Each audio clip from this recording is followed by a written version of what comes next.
పిఠాపురంలోని పాదగయ క్షేత్రంలో జనసేన అధినేత పవన్ కళ్యాణ్ ప్రత్యేక పూజలు నిర్వహించారు. అంతకుముందు ఆలయానికి వచ్చిన ఆయనకు అర్చకులు ఘనంగా స్వాగతం పలికారు.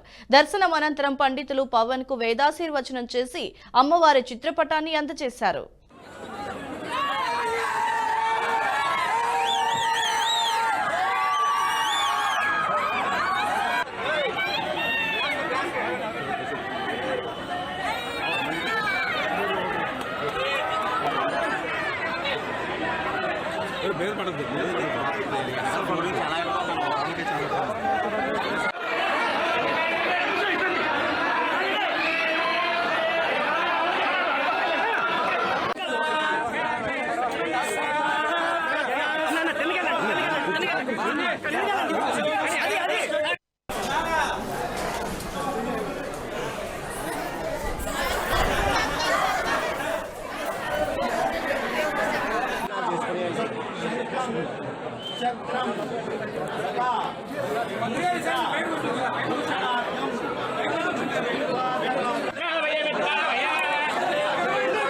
ఈ వీడియో మీకు నచ్చినట్టయితే లైక్ చేయండి, 10 మందికి షేర్ చేయండి. అలాగే కామెంట్ల రూపంలో మీ అభిప్రాయాలను మాతో పంచుకోండి. Nationalist hub group of channels ను సబ్స్క్రైబ్ చేసుకుని తెలుగునాట జాతీయవాద జర్నలిజాన్ని ప్రోత్సహించండి. ఈ వీడియో కింద ఉన్న బెల్ ఐకాన్ పై క్లిక్ చేయడం మర్చిపోవద్దు.